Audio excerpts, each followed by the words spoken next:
कर दें, मंच को सभी लोग खाली कर दें।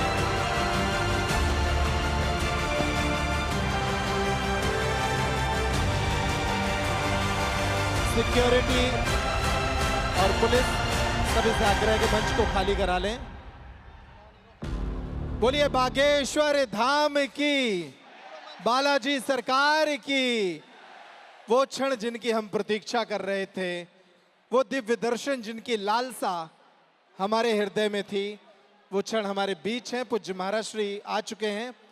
मंच पर जितने भी लोग हैं तुरंत पीछे की तरफ से बाहर चले जाएं। ये आए बार बार दिल ये गाए, बार बार दिन ये आए, बार बार दिल ये गाए। तू जिए हजारों साल ये मेरी है आरज़ू। Happy birthday to you, happy birthday to you, happy birthday to you. बार बार दिन ये आए, बार बार दिल ये गाए। तू जिए हजारों साल ये मेरी है आरज़ू। Happy birthday to you, happy birthday to you, happy birthday to you.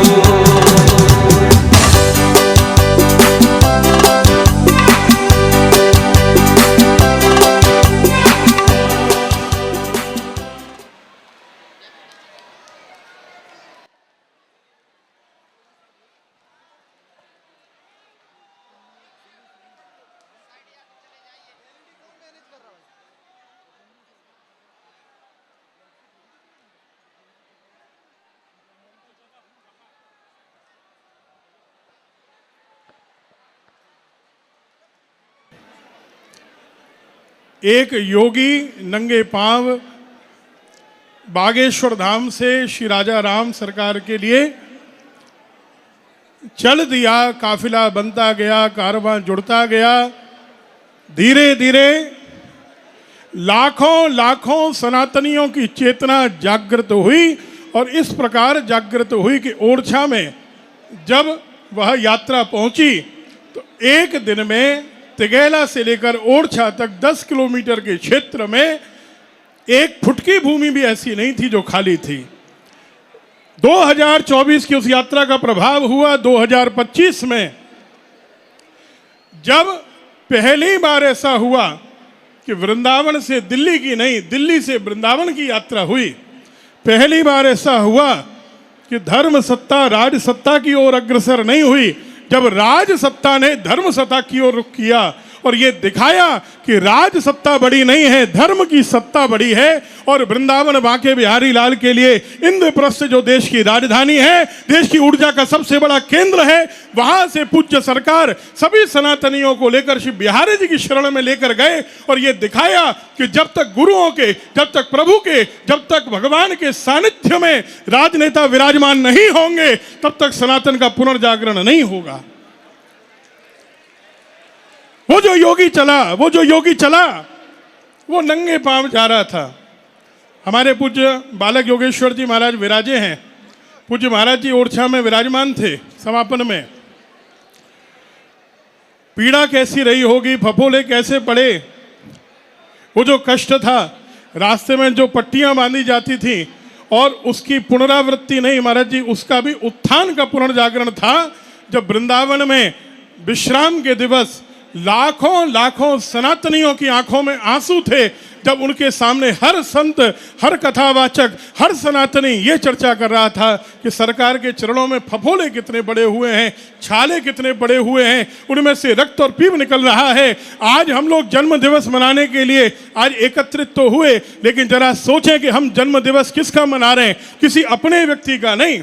केवल अपनत्व के नाते हम यहाँ नहीं आए, हम आत्मीयता के नाते यहाँ नहीं आए। सनातनियों, हम आज इसलिए यहाँ एकत्रित हुए हैं कि हम जागने तो आए हैं, लेकिन हमको जगाने वाला भी अब दुनिया में भगवान की कृपा से आज उपस्थित हो चुका है। अगर आज पूज्य सरकार नहीं होते, आज से 7-8 साल पहले की स्थिति देख लीजिए, और उस प्रकार जो सनातन का पुनर्जागरण आज संभव हुआ, जिस प्रकार से सनातनी चेतना में जागे हैं, ऐसा संभव क्या आज से 7-8 साल पहले कोई कल्पना कर सकता था महाराज जी?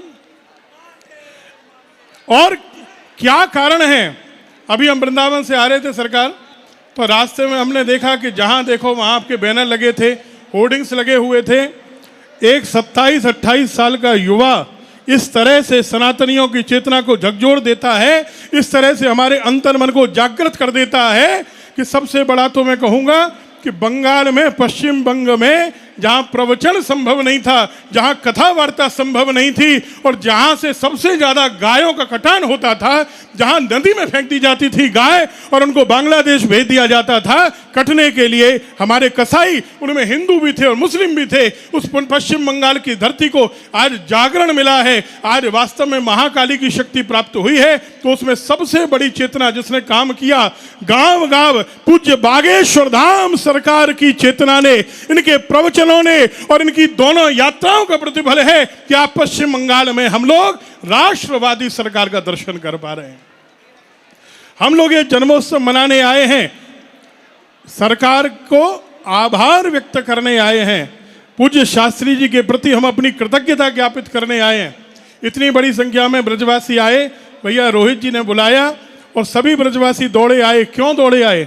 इसमें महाराज जी हमारा आपका किसका क्या स्वार्थ है? हम सबका ये स्वार्थ है किसी तरह से सनातन किसी एक नेतृत्व में एकत्रित्व हो रहा है, नहीं तो हम लोग बिखरे हुए थे। किस तरह बिखरे हुए थे शास्त्री जी?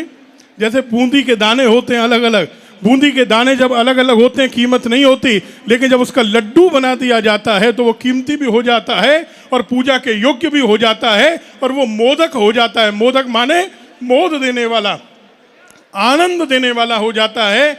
आज सरकार ने बूंदी के लड्डू की तरह हम सब सनातनियों को बांट दिया है।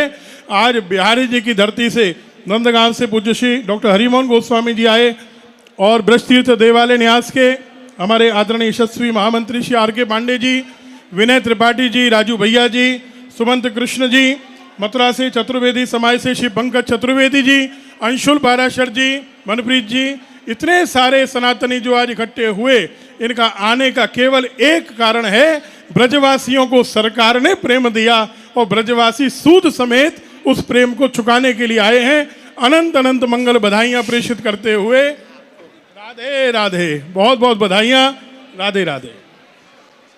और आज एक जानकारी और दे दूं, अभी सभी ब्रजवासियों ने बाबा ब्रजतीर्थ देवालय न्यास की ओर से पहली बार आज हमने किसी का सम्मान इस तरह किया। हमने किसी को कोई अभिनंदन पत्र महाराज जी आज तक नहीं दिया।